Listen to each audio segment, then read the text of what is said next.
আমাদের হচ্ছে কি ইন ফিউচারে আমরা কি হব না একজন আর্মি হব, ডিফেন্সের জন্য কাজ করব এবং দেশ সেবা করব, তার পাশাপাশি হচ্ছে আমরা একটা সম্মানের সঙ্গে বাঁচবো, তাই তো? বাট এই সম্মানের সঙ্গে বাঁচার আগে লাইফে আমাদের প্রত্যেকে কিন্তু স্যাক্রিফাইস করতে হবে। আজকে আমরা শাহরুখ খানকে দেখছি, ডানকি মুভি রিলিজ করছে, কোটি কোটি টাকা চলে আসছে। পাঠান মুভি রিলিজ করছে, হাজার হাজার কোটি কোটি টাকা চলে আসছে। বাট এই যে শর্ট টাইমের মধ্যে আমরা ভাবছি, তার এই অবস্থানটাকে তৈরি করতে গিয়ে তার বিগত 60 বছরের জীবন তাকে কিন্তু সংগ্রাম করতে হয়েছে। Yes or no? হয়েছে। পাবলো পিকাসো বলে একজন পেইন্টার ছিল, পাবলো পিকাসো। একদিন ও মানে এত ছবি আঁকাতো, ছবি আঁকাতে আঁকাতে মানে পুরো পাগলের মতো হয়ে গেছে। তো রাস্তার ধারে পাবলো পিকাসো ছবি আঁকাচ্ছে। হ্যাঁ, পাবলো পিকাসোর ছবির ভ্যালু হচ্ছে 60 সেকেন্ডের মধ্যে এমন একটা ছবি আঁকিয়ে দেবে যার ভ্যালু হবে 25 লাখ। তোমরা স্টোরিটা ইন ফিউচারে পড়বে। তো পাবলো পিকাসো একদিন রাস্তার ধারে ছবি আঁকাচ্ছে, একটা মেয়ে ওকে চিনতে পেরেছে, তো পাবলো পিকাসো। তো পাবলো পিকাসোকে বলছে আপনি আমাকে একটা ছবি আঁকিয়ে দেন যার যথেষ্ট ডিমান্ড রয়েছে। তো পাবলো পিকাসো 60 সেকেন্ডের মধ্যে ফটাফট ওকে একটা ছবি দেয় এবং ওটা বিক্রি করে, হিউজ একটা, বিক্রি করেনি, ওটাও রেখে দেয়। তারপর পাবলো পিকাসো ওখান থেকে চলে যায়। আপনি অনেকদিন পর ওকে খোঁজাখুঁজির পর মেয়েটা ওকে দেখতে পায় এবং পাবলো পিকাসোকে বলে যে আপনি আমাকে 60 সেকেন্ডে যে ছবিটা আঁকিয়ে দিয়েছো, আমাকে ওই ছবিটা আঁকানো শিখিয়ে দাও, আমি তোমার মতো একজন আর্টিস্ট হতে চাই যার মূল্য হবে এত। তো পাবলো পিকাসো শকড হয়ে গেল যে তোমাকে যে 60 সেকেন্ডের যে ছবিটা তোমাকে আঁকিয়ে দিয়েছি, এই 60 সেকেন্ডের ছবিটা আঁকাতে গেলে আমাকে 60 বছরের জীবনে পরিশ্রম করতে হয়েছে। বোঝাতে পারলাম? আজকে স্যার তোমাদের সামনে যে বক্তব্যগুলো দিচ্ছে বা যে ম্যাথসগুলো সলভ করাচ্ছে, স্যারের আজকে একদিনকার এক্সপিরিয়েন্স হয়েছে। স্যার বলুক একদিনকার অভিজ্ঞতা, সকালবেলা ঘুম থেকে উঠে পড়ে তোমাদের এখানে দেখাচ্ছে, সেটা কখনো সম্ভব? তার মানে এনার্জি 35 হোক 40 ইয়ার্সের হোক, একটা এক্সপিরিয়েন্স গ্যাদার করে আজকে এখানে দিচ্ছে। লাইফে 21 কারো 18 বছর আমরা কিন্তু একটা সময় ফিল্ডে আমরা ইনভেস্ট করে দিয়েছি, অর্থাৎ আমাদের কিছু ইনভেস্ট করে দিয়েছি। সেটা হচ্ছে কি আমাদের এডুকেশন সেক্টরে আমরা অলরেডি 18-20 বছর ইনভেস্ট করে ফেলেছি। বাট এবার হচ্ছে আমাদের পালা লাইফকে তৈরি করার জন্য। এতদিন যেটা ইনভেস্ট করেছি আমাদেরকে অ্যাবিলিটি হওয়ার জন্য। অ্যাবিলিটিটা কি? মাধ্যমিককে পাস করার জন্য কি দরকার? একটা অ্যাবিলিটি দরকার।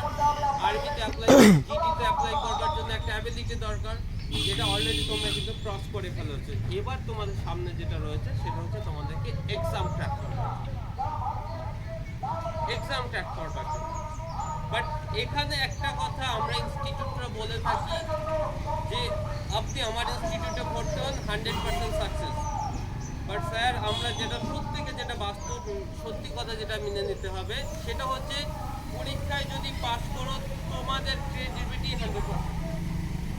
তোমরা চেষ্টা না করলে কখনো স্যার হাজার মাথাগুলো তোমার জীবনেও সাকসেস পাবে না। বাট একটা মেন্টর দাও। থিওরি কি বলছে? তোমরা যদি 50% দাও, স্যার যদি 50% দেয়, বোথ আর ইকুয়াল 100%। আন্ডারস্ট্যান্ড? তাহলে এই যে 50% লেবার তোমাদেরকে দিতে হবে, বাকি 50% স্যার দিচ্ছে, তাহলে দুজনের দেখো ইকুয়াল হয়ে যাবে, 100% আমাদের কভার হয়ে যাবে। আমরা আমাদের ব্যক্তিগত জীবনে যখন আমরা ট্রাই করেছি, ছোট্ট একটা এক্সপিরিয়েন্স শেয়ার করছি, যখন আমাদের ট্রাই করতে করতে একটা সময় আমাদের মধ্যে ব্যর্থতা চলে আসবে। তোমাদের মধ্যে বোধহয় অনেকে আসছে, অনেক হতাশ হয়ে যাবে। হয়তো তোমরা ফার্স্ট লাইনে গেলে দেখি এত দৌড়, আমি তো দৌড়ে পারলাম না, ব্যর্থতা নয়, ভালো লাগবে না। প্রথমের দিকে 3 মাস খুব ইজি এনার্জি দিয়ে তোমরা কাজ করবে। আফটার 6 মাস তোমাদের একটা সময় মনে হবে না আমরা আর পারছি না, ভালো লাগছে না। আমি একটা কথাই বলবো, লাইফে যারা ধরে রাখতে পারে এবং লং টার্ম গোল যারা সেট করতে পারে, আমি আমার একটা স্টুডেন্টকে বলছিলাম তুই তো একটা ভালো কিছু করতে চাইছিস, তাহলে তুই 10 ইয়ার্সের একটা লং টার্ম গোল সেট কর। বোঝাতে পেরেছি কাউকে? Yes or no? Yes or no? তাহলে লং টার্ম একটা গোল সেট আপ করতে হবে। Long term goal set up কি? আমাদের আর্মিতে এজ হচ্ছে যার যেটা এজ পর্যন্ত দরকার সেই রকম একটা এজ। আমি শর্ট দু একটা লাইনে গেলাম, আমি সিলেক্ট হলাম না, আমি মন ভেঙে গেলাম, ঘরে বসে থাকলাম, এটা ওটা সেটা, এরকম করলে হবে না। লাইফে তৈরি করতে গেলে যারা কনসিস্টেন্সি মানে জেদ ধরে রাখতেই হবে। একটা সময় আমি আবারও বলছি তোমাদের মধ্যে ব্যর্থতা গ্রাস করবে, স্যারের প্রতি ইনস্টিটিউটের প্রতি তোমাদের একটা ভালো খারাপ দিক তোমাদের মধ্যে আস্তে দিনকে দিন চলে আসবে। আর ওই ব্যর্থটাকে যে ওভারকাম করে আগামীতে ওটাকে যে অতিক্রম করে গেল, ব্যাস সে কিন্তু লাইফে তার জব হবে। এটা হচ্ছে নিয়ম। নরেন্দ্র মোদী লাস্ট দিনকে বলছিল যদি তোমাদের লাইফে সাকসেস পেতে হয়, কারণ উনি তাকে চা বিক্রি করে খেত, সে আজকে কি দেশের প্রধানমন্ত্রী। আব্রাহাম লিঙ্কন কি ছিল, তার সারা জীবনটা শেষ মুহূর্তে কি হলো, দেশের রাষ্ট্রপতি হলো না। তো আমি তোমাদের সামনে বা স্যার আমরা সামনে তোমাদের বলছি না যে তোমাদের জব পাওয়াটা খুব হয়ে যায়। আমি দেখো ব্যাপারটা হচ্ছে আমরা মুখের কথা বলে বেরিয়ে যাচ্ছি, বাট বাস্তবের সম্মুখীন কিন্তু তোমাদেরই হতে পারে। Actually you are the real hero, তোমাদের স্যারও না আমরা, তোমারই হিরো। এবং তোমরা যদি চাও তোমাদের পরিবর্তন করতে, তোমরাই পারবে, আদার্স কেউ পারবে না। কেন বলে দিই, তোমাদের মোটিভেশনের দরকার হবে।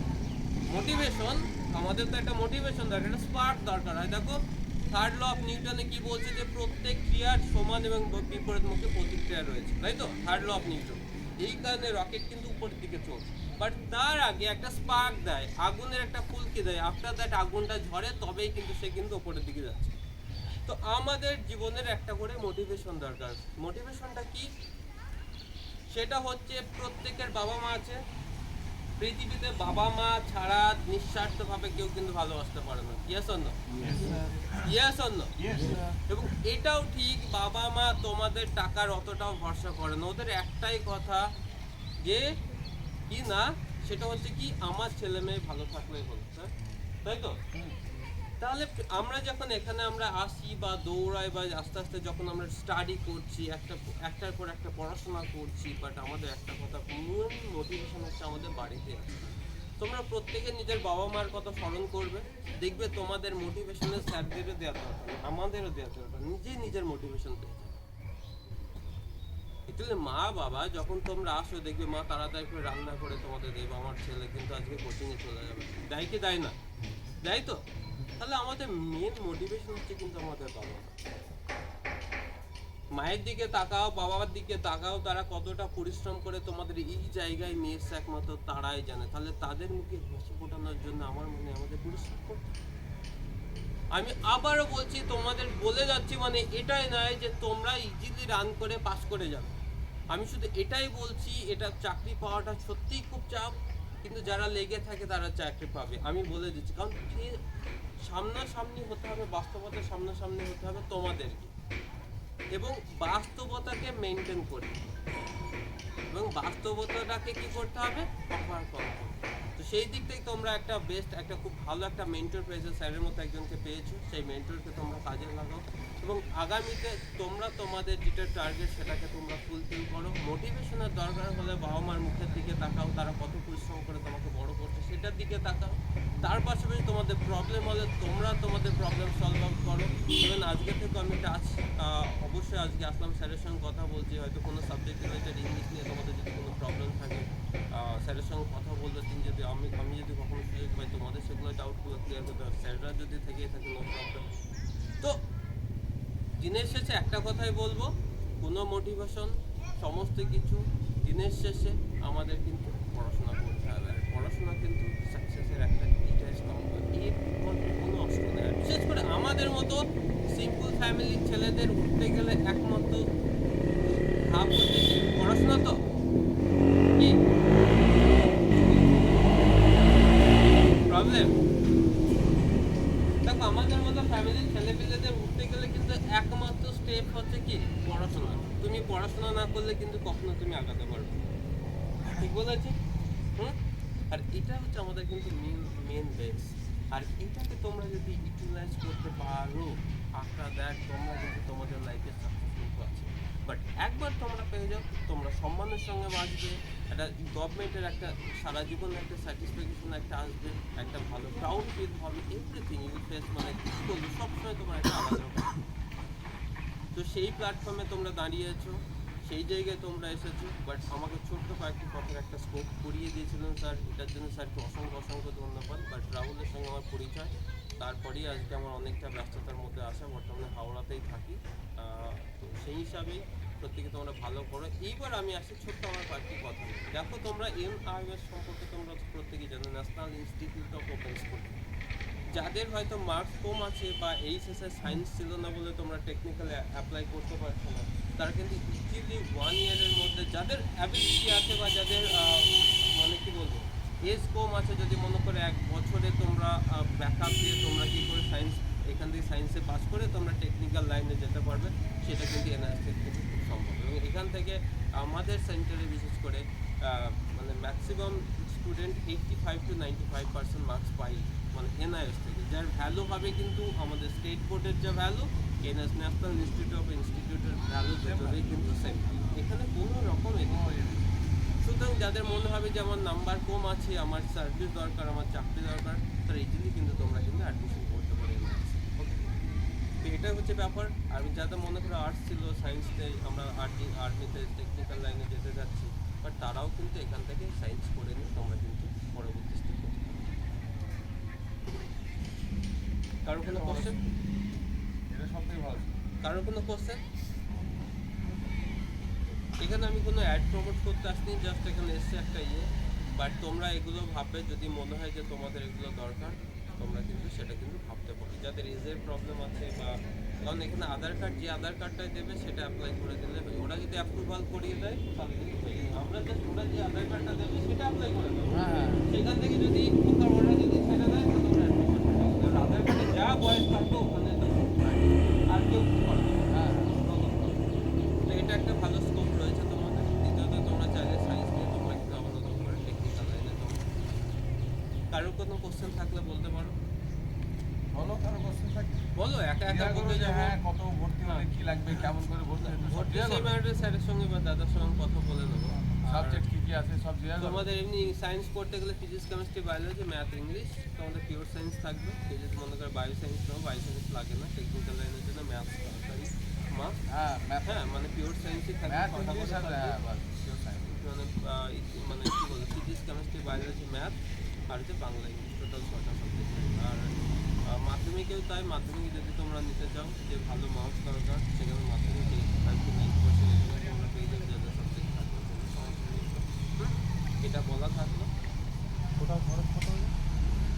টোটাল আমি দাদাকে বলে যাচ্ছি কারণ উচ্চ মাধ্যমিক করতে আমরা এমনি নর্মালি নিই 24,000 প্রত্যেকের ক্ষেত্রে। মানে আপনি বলে দিন, কোনো হবে না। বলে দিই? হ্যাঁ। আমরা নিই 24,000। যতটা কি এই লাগবে না এবার লাগবে, যদি অনেকে এখানে যদি বলে ভর্তি হয় সেই ক্ষেত্রে আমি আমার অ্যামাউন্ট নিয়ে নেবো। এটা হচ্ছে ব্যাপার। মাধ্যমিক ওই দুটোর অ্যাপ্লাই সেম খরচা লাগে, বাট আমি সেটা যদিও বেশ কয়েকজন মানে আমি বলছি না যে তোমরা অ্যাডমিশন করো, জাস্ট আমার মনে হলো যে তোমাদের সামনে ব্যাপারটা বলা দরকার। যাদের এই যে প্রবলেম আছে বা যাদের টেকনিক্যাল লাইনে যেতে ইচ্ছে তারা কিন্তু সেটা করে নেবে। নর্মালি সেটা 24 নেই, যদি ইনস্টিটিউটের মাধ্যমে আসবে সেটা আমি করিয়ে দেবো। তো গ্রোথ কেমন হচ্ছে? হ্যাঁ, সমস্যা হাই ডোজ Dose? খ্যাত দিয়ে করছে। পজিটিভ। দেখো তোমার অ্যাটিটিউডই বলে দেবে তুমি পরীক্ষায় ক্র্যাক করবে কি করবে। আমি বলছি না তুমি ওভার কনফিডেন্ট আমার সঙ্গে কথা বলো, ইজিভাবে হয়ে যাবে, বাট তোমার অ্যাটিটিউডই বলে দেবে তুমি কনফিডেন্ট তুমি চাকরি পাবে কি পাবে না। কারণ ওই জন্য স্কুলের টিচাররা বলে দিতে পারে, স্যারও বলে দিতে পারবে যে তোমাদের মধ্যে থেকে কে ক্র্যাক হবে, কে চাকরি পাবে, কে পাবে না। স্যার কিন্তু বলে দিতে পারে। কেন বলে দিতে পারে এবং তোমরা নিজেরাও আন্ডারস্ট্যান্ডিং করবা, তাকে বলে দিতে পারে যে ভাই আমি পারবো না, তুই পারবি। তার মানে কি, তার সবসময় সেই অ্যাগ্রেসিভ মনোভাবটা আছে, ক্লাস অ্যাটেন্ডেন্স করা তার আছে, তার ধৈর্য ক্ষমতা আছে, সমস্ত কিছু আছে। সেটা স্যারটা দেখছে বুঝছে, তারপরেই কিন্তু তুমি বলে দিতে পারছো। এটা হচ্ছে বাস্তবতা। তো সেই বাস্তবতাটাকে কাজে লাগিয়ে আমরা আমাদের লাইফে কিন্তু সফলতা আমাদের আনতে হবে। সেটার একমাত্র হিরো হচ্ছে তুমি নিজে। তোমার হিরো হচ্ছে তুমি নিজেই। তুমি কিভাবে নিজেকে রোল মডেল বানাবে সেটা তোমার উপরেই ডিপেন্ড করবে। স্যাররা বলবে, গাইড করবে, মেন্টরশিপ করবে। আফটার দ্যাট তোমাকেই কিন্তু তোমার জায়গায় দাঁড়িয়ে তোমাকে কিন্তু স্ট্যান্ড করতে হবে। বোঝাতে পারলাম? তো তোমরা রেডি তো? রেডি তো? আর একটা কথা, খুব একটা কথা বলে দিই, দেখো তোমরা জব পাবে। আমরা যখন কম্পিটিটিভের জন্য একটা পরিশ্রম করতাম তখন একটা জিনিস বুঝতে পারতাম না যে ম্যাডামরা বলতো এই যেমন পড়াশোনা করছো না, পড়াশোনাটা করো, পড়াশোনাটা করো। আমি বুঝতে পারতাম না যে আমাকে ম্যাডামরা এরকম কেন? আমাদের বন্ধুদের কেন বলে যে তোরা পড়া কর আমরা সাকসেস পেলে ম্যাডামদের কি, ম্যাডামদের তো কোনো যা আসে না। বাট এখন সেই জিনিসটা রিয়েলাইজ হয়েছে যে ম্যাডামরা কেন আমাদের বলতো যে পড়া কর। একটাই কারণ, সেটা হচ্ছে তোমাদের সফলতা মানে আমাদের সফলতা। আমাদের সার্থকতা কোথায়?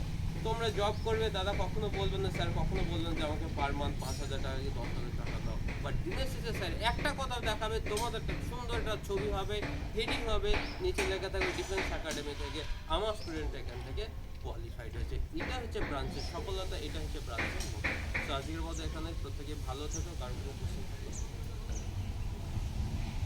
করবে আমার কাছে, হ্যাঁ আমাদের করবে, হ্যাঁ